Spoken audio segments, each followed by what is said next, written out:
Navbatdagi bemorimiz 71 yosh, erkak kishi. Klinikamizga kuni kecha to'g'ri Yekaterinburg shahridan tashrif buyurdi.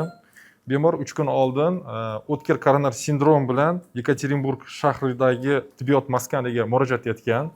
Bemorga o'tkir koronar sindromi tashxisi qo'yilgan va o'sha kunning o'zida bemorga diagnostika, ya'ni koronarografiya tekshiruv amaliyoti amalga oshirilgan va koronarografiya amaliyotining xulosasi bo'yicha bemorda koronar tomirlarda kalsiy va ko'p tomirlarda shikastlanish, to'rayish aniqlangan va bemorga bevosita ochiq yurakda koronar shuntlash jarrohlik amaliyoti taklif qilingan.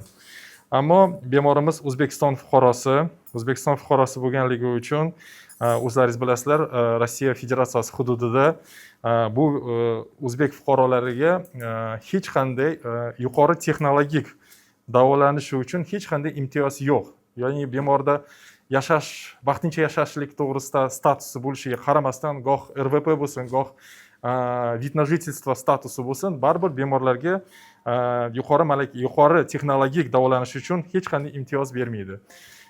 Bemor o'shandan keyin klinikadan o'z xohishi bilan demak tark etgan va zudlik bilan ближайший reys bilan Yekaterinburg shahridan Farg'ona shahriga samolyot uchib kelgan. Samolyotda ham bemorning mazasi qochgan. Bemorga yo'lovchilar hamda ekipaj tomonidan birinchi tibbiy yordam ko'rsatilgan va bemor to'g'ri aeroportdan klinikamizga tashrif buyurdi. Bemor to'liq tekshiruvdan o'tkazildi va bugun mana ko'rib turganlaringizdek, hozir koronar shuntlash jarrohlik amaliyotini boshlash arafasidamiz.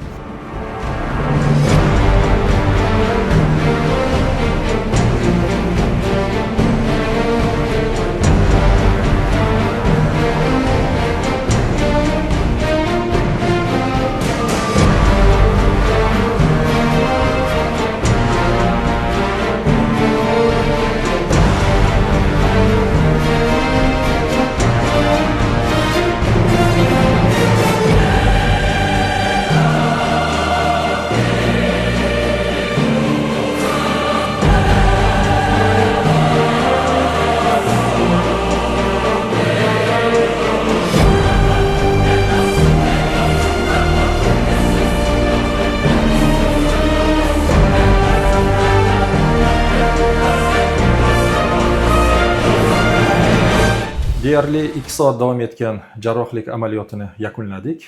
Amaliyot to'liq va asoratlarsiz amalga oshirildi. Yuqorida aytganimdek, bemorga aorta koronar shuntlash jarrohlik amaliyotini bajardik.